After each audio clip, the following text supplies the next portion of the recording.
expliquez-moi, c'est quoi cette fin d'année de film No Future? Je vais devenir dépressif, envoyez-moi directement en psychiatrie. On en a eu combien cette année des comme ça? Parce que c'est dur, mais en même temps je kiffe. Messieurs, dames, le bonjour, j'espère que la vie vous traite bien, car nous allons confabuler sur A Beautiful Day. It's a beautiful day! Ta gueule, Bono, pas là. Pas là parce que contrairement à son titre, ça ne va pas être une promenade de santé. Dans la vie, comme dans tous les spectacles vivants, ainsi qu'au cinéma, il ne faut jamais rater son entrée, qui est l'introduction de Motherfucker. Elle a pas blagué, Laline. En même pas une minute, avec les bruits sonores, avec les sons de respiration hyper tailladés, on nous présente les forces en présence, ainsi que l'univers dans lequel on vient d'embarquer. Génial. D'entrée de jeu, bon point. Parce que ce film a eu la bonne idée de prendre un seul point de vue. Le point de vue de Joaquin Phoenix. De l'hôte de ses bois. Waouh, quelle patate dans la gueule. Mais ces dernières semaines, ça n'arrête pas au niveau des films que je vais voir. Le personnage de Joaquin Phoenix, on va le suivre pendant toute la durée du film. Grâce à la maestria technique de la réalisation et à la parfaite capture de la respiration, le moindre petit coup d'œil comprend d'entrée de jeu à qui on a affaire. Un personnage torturé, traumatisé, violent, instinctif. Tu sens que le mec a mal à la vie, car tu sais qu'avec lui on va avoir zéro répit. On sera toujours sur les qui-vive du début à la fin. Ce que j'ai surkiffé sur cette scène et un peu sur le reste du film, c'est que la caméra joue continuellement avec ce protagoniste. Au départ, on est complètement dans son regard, tout d'un coup, la caméra change d'angle, et là il nous est présenté. Et c'est tellement bien foutu que ça a un impact immédiat sur le spectateur. Quand on le voit enfin, quand il fait face à nous, t'as l'impression de te prendre une rafale dans la gueule. J'aimerais pas le croiser dans une ruelle, ce type. Le cum, c'est un bloc de granit, une barbe dégueulasse. Je suis mal placé pour parler. Il a un Woody undercover, pour mieux se fondre dans la nuit. Le mec ne dégage que violence. Et ce qui est super fort, il te fait à la fois flipper, en même temps, il arrive à te faire flipper pour lui. Et ce, sans qu'il ouvre la bouche. Cette scène d'intro là, c'est un roller coaster magnifique. À mettre dans les meilleures scènes que j'ai vues cette année au ciné. Et quand j'ai vu la gueule de Joaquin, franchement, en même pas une minute, j'étais conquis par ce film. Dans cet univers complètement barré et violent, je savais que j'allais m'y plaire. Je commence à m'inquiéter un petit peu pour moi quand même. Il va falloir consulter, mon gros. Dès que j'ai vu que ce film il a été primé au niveau de son scénario et par rapport au meilleur acteur, j'ai eu une petite méfiance. Je m'attendais à une réalisation un peu plus minimaliste, mais c'est ultra stylé.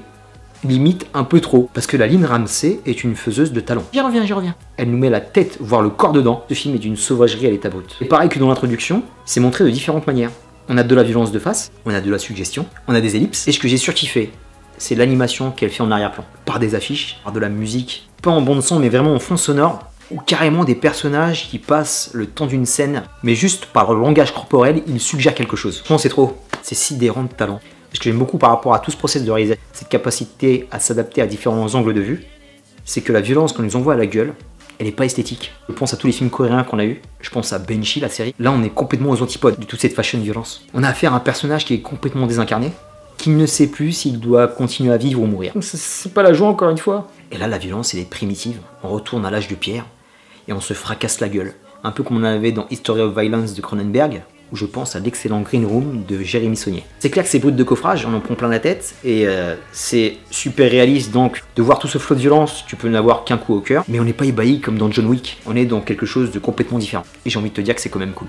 Parce qu'il en faut pour tous les goûts. En fait, je connaissais Lynn Ramsay parce que, en regardant la façon dont elle procédait au niveau de sa réal par rapport à ce film, je me suis rappelé d'un film que j'avais vu il y a quelques années, What About Kevin avec Ezra Miller. Ezra Miller que tout le monde va découvrir avec Justice League. Ezra Miller est connu, hein. Il a fait quand même pas mal de films avant, le mec. Le premier qui se pâme sur Ezra, il aura affaire à moi. Parenthèse renfermée, What About Kevin, par rapport à ce film-là, elle a utilisé à peu près le même boulot de découpage d'image qu'elle avait fait pour Kev. C'est pas mal cuté, on peut se sentir un peu paumé. Mais moi, je kiffe beaucoup ce style. Autant sur le premier film que j'ai vu d'elle, c'était pas mal, mais pas assez abouti. Mais là, j'avoue que c'est impeccable. Le film, je l'ai pas vu passer. Il dure 1h30. J'ai tellement kiffé que j'ai l'impression qu'il a duré 20 minutes le truc. Et c'est elle qui est aussi au scénario. Et il y a pas mal de thèmes qui lui sont chers, qui reviennent. Bien sûr, on a la violence très sale, maltraitance en cantine, et les relations humaines et familiales. Tout un programme. Au départ, ce qui est fort, c'est qu'il y a beaucoup de mystères qui planent autour du personnage de Joaquin Phoenix. On ne sait pas qui il est au départ, on ne connaît pas son nom, et petit à petit, on va nous livrer son background. Il se passe plein de choses, et petit à petit, tu recolles les morceaux. Ça aussi, c'est top. Et en fait, c'est plus profond et riche que je le pensais. Avec le flot d'images, avec tout ce qui se passe à l'écran, il y a pas mal de messages, dont un qui est très fort. Elle défonce les politiques, en mettant en relief leur corruption. Je ne vous en dis pas plus, parce que je ne suis pas un goujat, moi je ne spoil pas, monsieur. Wesh, malgré qu'on soit dans les méandres de la folie de cet homme, il y a plein de beaux messages qui passent, malgré sa vie de merde. Et bien qu'il y ait un torrent de violence, on continue. De par l'ambiance et de par les actes, on arrive à avoir de légères accalmies, par un rictus, par une blague, par un fait corporel. À chaque fois que le personnage de Joaquin tombe l'armure, il a un geste envers son prochain qui m'a filé des sanglots. Parce que tu t'y attends tellement pas, ça te prend tellement à contre-pied, que tu vas lâcher une larme, c'est trop fort. Et des sujets d'enfance, de liens parentaux, de dignité, de raison de vivre. Il y a plein de belles symboliques qui défilent à l'écran, malgré tout. Donc en fait, il faut être bien accroché, je préviens. Alors je vais pas dire message écolo, c'est peut-être un peu fort, avec des images de la nature, un regard vers le ciel, on est toujours à la recherche d'une bouffée d'oxygène pendant tout son métrage. Quand on voit comment ce personnage se débat avec lui-même et se débat avec les autres, on ne peut que être touché. Les valeurs américaines sont limite dézinguées. On nous fait part du matérialisme, de l'individualisme, de l'hypocrisie, et on a une photo parfaite de New York, le New York urbain, barbare et cruel qu'on a connu dans les années 70-80.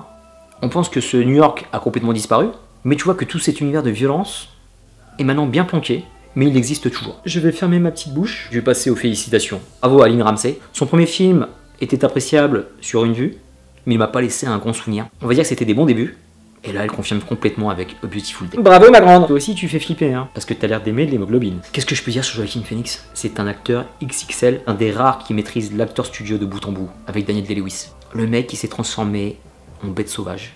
Il n'y a pas d'autre mot. En plus, Joaquin Phoenix, en fait, il a un souci. Il a une sorte de déformation corporelle au niveau de l'épaule. Là, il a travaillé vachement le haut du corps, ce qui fait que ses trapèzes sont hyper développés. Le mec, t'as l'impression que c'est un homme de Néandertal. Et il joue parfaitement la bête blessée, qui peut te défoncer la gueule d'une minute à l'autre. Et sur une autre scène, il est d'une tendresse absolue. Ce type est génial. Toute sa filmographie, il n'y a pas un film où il m'a fait chier. Il n'y a pas un film où il est passé à côté. Il est monstrueux. Et je l'ai vu en commode. Ne suis-je donc pas d'une grande clémence? Ce type sait tout jouer. Et surtout les rôles de dégénéré de sa race. Avec les James Gray, j'ai kiffé son documentaire. Mon pote, t'es au panthéon de mes acteurs. Y a rien à dire. Joaquin, à chaque fois qu'il débarque sur une affiche, j'ai pas besoin de voir une bande-annonce. J'y vais de suite. Chaque regard, chaque respiration, à chaque fois qu'il ouvre la bouche, quand il marche, où il a son marteau à la main. I'm a time!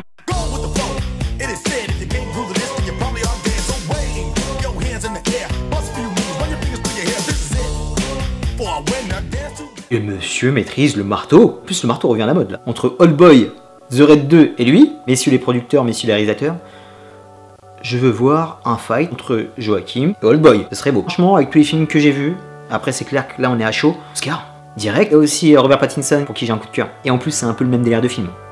Nos futurs. On est complètement dans sa tête et ses pensées, donc on ne sait pas si on a affaire à du fantasme, on ne sait pas si on a affaire à du rêve, on ne sait pas si le mec il est en plein cauchemar. À un moment, je me demandais s'il était pas mort, c'est complètement fou. Et ça nous permet à nous spectateurs d'avoir différents points de vue par rapport à ce qu'on voit. Et ça, c'est top. Après, c'est difficile de mentionner les autres acteurs qui passent à l'écran en compagnie de Joaquin Phoenix parce que c'est vraiment centré sur lui. J'ai beaucoup aimé le personnage de sa mère dont je connais pas le nom, mais c'est une vieille actrice que j'avais déjà vue dans d'autres films, qui est excellente et qui joue parfaitement bien la personne âgée, qui est limite Alzheimer, impeccable. Une autre que j'ai envie de mentionner, là je sais pas ce qui se passe, j'ai enchaîné pas mal de films avec de bons jeunes acteurs, Ekaterina Samsonov.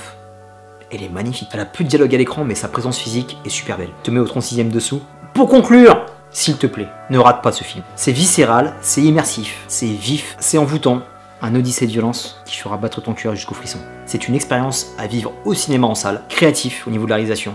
On est dans l'anti-héros américain comme jamais. T'as un acteur qui est au sommet de sa carrière depuis trop longtemps, le mec, il veut jamais redescendre. En plus de la violence, qui n'est pas graphique, qui est là à l'état brut, ça véhicule des sujets qui sont passionnants. On est dans les ténèbres, mais on est aussi avec de l'humain. On a aussi de la tendresse. On a aussi ce qui nous lie et ce qui nous sépare. Arrête de philosopher, mec. C'est le voyage jusqu'au boutisme d'un personnage déjà légendaire. Terminus pour A Beautiful Day. Je te dis à très bientôt pour de prochaines vidéos. Peace. Joaquin Phoenix, tu renais sans cesse de tes cendres.